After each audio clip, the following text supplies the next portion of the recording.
What if I told you the chaos in your streets isn't a mistake? What if the exploding crime rates, the catch and release policies, and the absolute mockery of justice aren't signs of incompetence, but evidence of a design? They want you to believe the system is just struggling. That's the lie. The truth is, the system is doing exactly what it was reprogrammed to do. Look at this image. These aren't just faces. They are data points in an experiment. By the end of this video, I'm going to show you who is running the lab and why their ultimate goal requires your safety to be the sacrifice. We are living through a massive psychological operation. The mainstream narrative, the one peddled by legacy media and the politicians who read their scripts, is that crime is a complex sociological issue that can be solved with empathy and reform. They tell you that holding criminals accountable is archaic. They tell you that reducing punishment statistics is the same thing as reducing crime. That is an inversion of reality. It is Orwellian doublespeak designed to pacify you while they dismantle the very foundations of civil society. This is the smoking gun. For decades, these two lines generally track together. You commit more crime, more people go to prison. Simple physics, action, reaction. But look at the last 10 years. The lines diverge. Why? Because they changed the definitions. They realized they couldn't stop the crime, so they decided to stop counting it. How do they do it? It's a bureaucratic sleight of hand. In major cities across the West, district attorneys, often funded by the same shadowy international networks, have simply stopped prosecuting felonies. They downgrade armed robbery to petty theft. They downgrade assault to a disturbance. If a tree falls in the forest and the DA refuses to file paperwork, did it really make a sound? According to their stats, no. They preach about the carceral state while watching recidivism rates hit stratospheric levels. The Bureau of Justice Statistics, even their own government data, has shown that within 5 years of release, nearly 3/4 of violent offenders are rearrested. They know these numbers. They aren't stupid. They have actuaries who can predict the exact number of people who will be victimized when they implement a no-cash bail policy for violent felons. They do it anyway. And that means we have to stop calling this failed policy.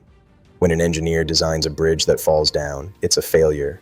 When an engineer intentionally removes the support beams, it's demolition. The true term for what we are experiencing is anarcho-tyranny. The state refuses to enforce the law against criminals creating anarchy while simultaneously increasing tyrannical control over law-abiding citizens who try to protect themselves. We are watching people with 20, 30, 40 prior arrests walk free on signature bonds, only to commit acts that are more hideous than before. We saw it in Waukesha. We see it in New York subways. We see it in Seattle. It's not because the system doesn't know who they are. It's because the system refuses to act. But what I've just described is only the surface level.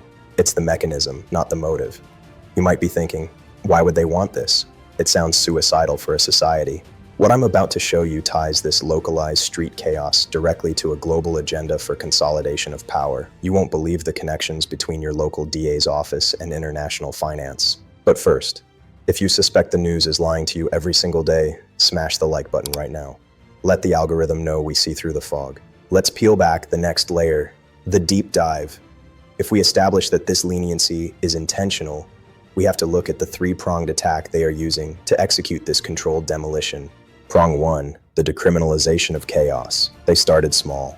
Quality of life crimes, public intoxication, aggressive panhandling, shoplifting under a certain dollar amount. They told us these were victimless. But when you signal that property rights don't exist up to $950, you don't get less crime. You get organized retail theft rings decimating local economies. You get food deserts because businesses flee. This isn't an accident. It's economic warfare against the middle and working class, forcing dependency on the state. Prong 2, the bail elimination scam. They branded bail reform as a matter of equity. They claimed it was unfair for poor people to stay in jail while rich people walked. That's the Trojan horse. The reality of what they implemented wasn't about helping the poor nonviolent offender, it was about creating a revolving door for predators.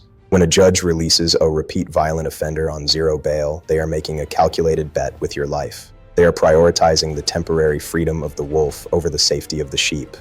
Every single time. Look at the pattern. It's undeniable once you see it. They did it when they stopped policing broken windows, signaling that order doesn't matter. They did it when they allowed open-air drug markets in major cities, signaling that public health doesn't matter. And now they're doing it by cutting plea deals with murderers that see them serve a fraction of the time their crimes demand, signaling that life doesn't matter. The thread tying them all together is demoralization. They want you to feel helpless. They want you to feel foolish for following the rules. A demoralized population doesn't fight back against encroaching tyranny. They beg for it to restore order. Which leads to prong 3, the ideological capture of prosecution. We are seeing a generation of prosecutors who view themselves not as enforcers of the law, but as social engineers. They believe the justice system itself is inherently illegitimate. If you believe the system is the problem, then the criminal is actually the victim, and the actual victim is just collateral damage in a grand historical struggle. This is a cancerous ideology that has metastasized throughout the entire legal apparatus. They are using your tax dollars to dismantle the very protections those taxes are supposed to buy. For every action, there is an equal and opposite reaction. That is Newton's third law, and it applies to sociology just as much as physics. When the justice pendulum swings this far into insanity, society eventually snaps back, and it snaps back hard. Here is the truth no one in office wants to say out loud because it terrifies them. If institutions stop enforcing the law, the public starts looking for alternatives. History shows this every single time. Read about the Weimar Republic before World War II. Read about any society where the state abdicated its primary duty of protection. Trust collapses the moment people feel the system protects offenders more than victims. When that trust is gone, you don't get a polite debate about policy. You get vigilante justice, you get tribalism, you get real uncontrollable chaos. The warning signs are flashing in neon, and our leaders are pretending they're decorative lights. And then there is the ultimate red line, the crimes that reveal the true sickness of this system. We need to talk about the sexual assault of children. Most human beings, regardless of politics, believe the punishment should match the horror of the act.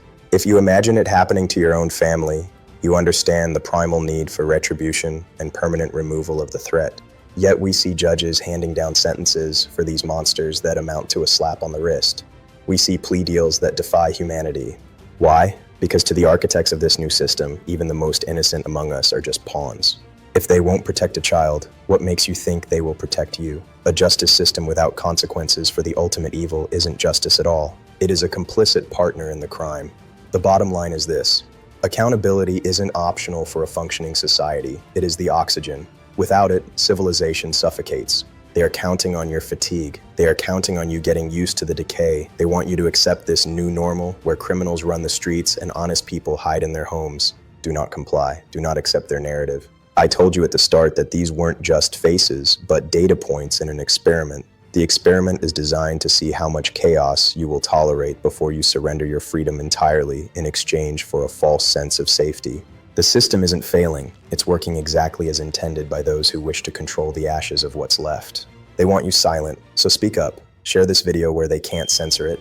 Drop a comment below with the stories from your own city that the media refuses to cover. Become the news they try to suppress. Wake up, resist, and never forget who did this.